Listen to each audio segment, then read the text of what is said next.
I'm Brother Alan Reed, member of the Abbey, and for a while I worked at HMML. Before that, I taught in the art department. I got involved with the CIT because I think I was a substitute for two artists who were on the committee before me, so I was asked to fill in as another artist. Even though I'm a monk, I'm not even a theologian. You know, all of my training is in art. And so I think what I brought was a good eye and an ability to see things maybe a little more intensely than others do, which is what art is all about. My own understanding of art was based pretty much on modernism, and that's pretty far from a lot of religious art. So I think that I was able to offer that kind of experience. In reviewing sketches with a background in art, one of the things I'm fortunate to have is pretty good visual memory. I mean, I think it's a part of anyone who's artistic or an artist, that you have this immense capability for seeing things in different ways and for actually seeing things rather than looking at them.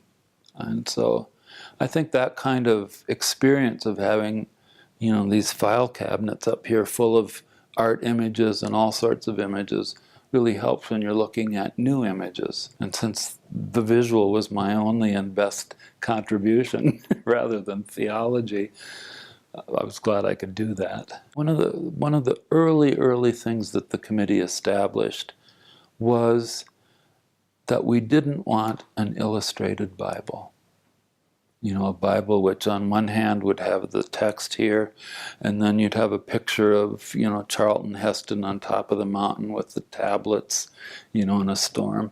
I mean, everyone's seen that, and it doesn't tell you anything new about this, the word and the image. So what we wanted was that the image would somehow work with the words to sort of give you new insights. The one that demonstrated that most for me was the Ten Commandments. It starts out with all these little fragments of shapes that slowly, the shapes, all of a sudden you realize, wait, those shapes are letters. I thought, wow, this is really interesting to see how these words form out of these non-logical shapes. To take something that usually gets depicted as, you know, an epic adventure movie, to turning it into something that's so utterly amazing. That illumination led to all kinds of thoughts for me, and I still love looking at it. I told somebody, maybe this is what I should have gotten a degree for. Because 11 years of working with other artists and scriptural scholars and theologians, and the amount of time we spent together, I'm sure is worth an MA or something. I mean, so I took a lot away from it. The group dynamic was amazing. When you're talking about things that are kind of at the core of the human being, like emotion and religion and love and all of those sorts of things, you know, you can't, if you're going to be honest, you can't hold back in a sense. And so when you're meeting with a group that's talking about those things, in this case, the Bible and your relationship to God almost, when you're talking about those things, you get to know each other quickly and very well, and it's dependent on a lot of trust and respect.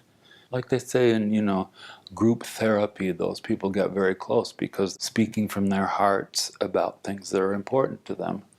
And so I think that we got to know each other quite well, and it became a really wonderful, well-bonded group. One of the interesting things I noted is that, man, it really takes a whole life to become who you are. It doesn't happen when you're 18 or 21 or when you turn 40 or when you hit that magic age of getting senior discounts. None of that, you know, at any stage like that, you sort of say, you know, I still need to work on this, or this is who I'm, maybe this is closer to who I am and how I relate to God and to other people. I really felt, you know, that I was part of something really powerful.